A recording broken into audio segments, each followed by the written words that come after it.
Sister పెళ్లి మంటపంలో వాళ్ళకి కాఫీలు కావాలి సిస్టర్. సరే సిస్టర్ పైన ఒక పెళ్లి కూతురు వాళ్ళ పేక ముక్కలు కనబడట్లేదండి సిస్టర్. అది కూడా నాకే చెప్పాలా? ఓకే నేను చూసుకుంటాను సిస్టర్. వంటగదిలో సహాయానికి ఒక ఆడావిడి కావాలి సిస్టర్. చిచి చూడు, ఆపరేషన్ చేయడం తెలియని కొత్త డాక్టర్ లాగా సిస్టర్ సిస్టర్ అంటూ మాటి మాటికి నన్ను అలా పిలవకు. ఏం చేయమంటారు సిస్టర్? మిమ్మల్ని సిస్టర్ అని పిలవకుంటే సిస్టర్ ఫైల్డ్ ఫీలింగ్స్ వచ్చేస్తున్నాయి సిస్టర్. అందుకే సిస్టర్ మిమ్మల్ని సిస్టర్ అని పిలుస్తున్నాను సిస్టర్. ఇదిగో బాబు సిస్టర్, నువ్వేమో ఇంత బ్లాక్ గా ఉన్నావు, అమ్మాయి ఎంత వైట్ గా ఉంది. మీ ఇద్దరు బ్రదర్ అండ్ సిస్టర్స్ ఎలా అయ్యారయ్యా? మీరు కూడా ఒక అందమైన అమ్మాయిని లవ్ చేసి రాఖీ పండుగ రోజు ఐ లవ్ యూ చెప్పండి. ఇంత అందమైన సిస్టర్ మీకు దొరుకుతుంది.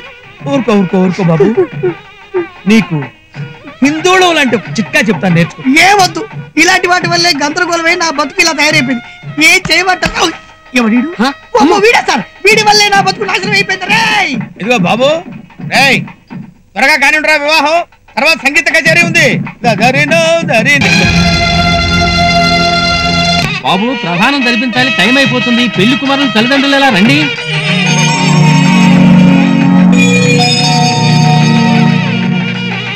వాడికి తల్లిదండ్రులు లేరు బాబు.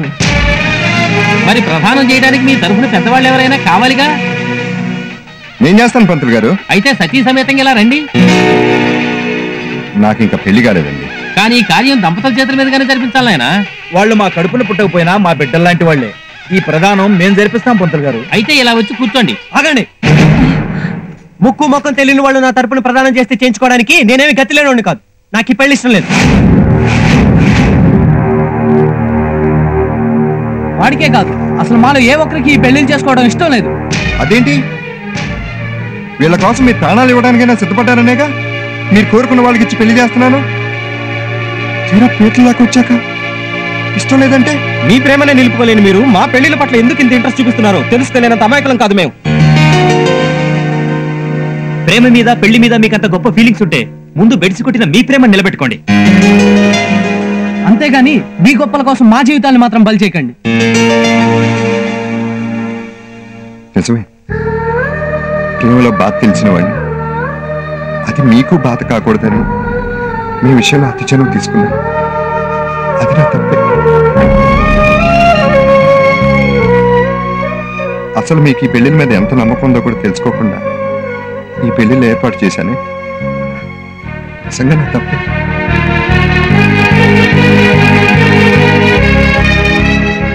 నా కారణంగా నలుగురు అమ్మాయిల జీవితాలు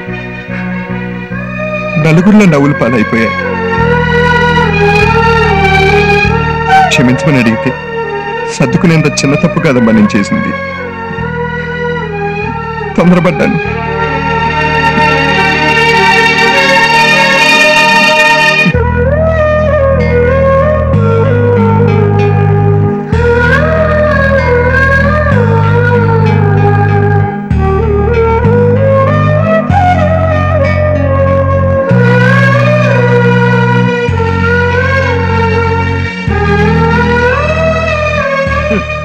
బాగుందా?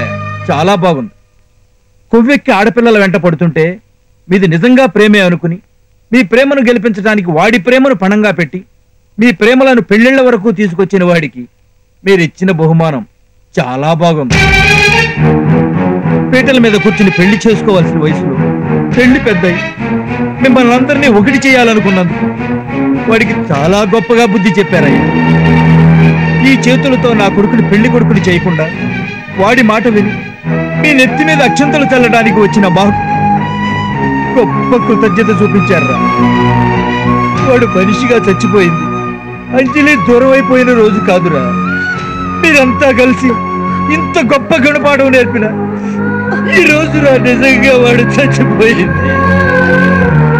ఇంకెప్పుడు మీ వైపు గాని మీ జీవితాల వైపు గాని అస్సలు చూడవు. పదండి.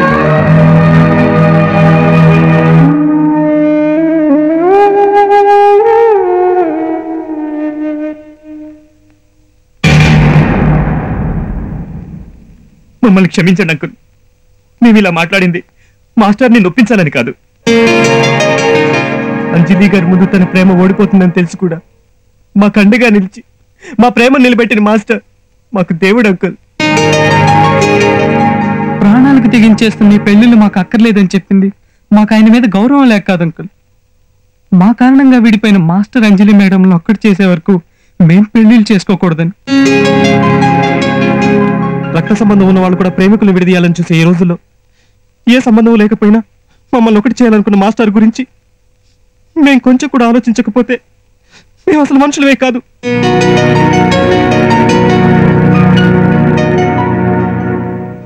ఈ విషయాన్ని మేము మామూలుగా చెప్తే మాస్టర్ ఒప్పుకోరు. అందుకే మేమింత కఠినంగా ప్రవర్తించాం. మాకు పెళ్ళంటూ జరిగితే అది సతీ సమేతంగా మంగళకరమైన వారి చేతుల మీదుగానే జరగాలి. లేదంటే ఈ జన్మకు మాకు పెళ్లి అక్కర్లేదు.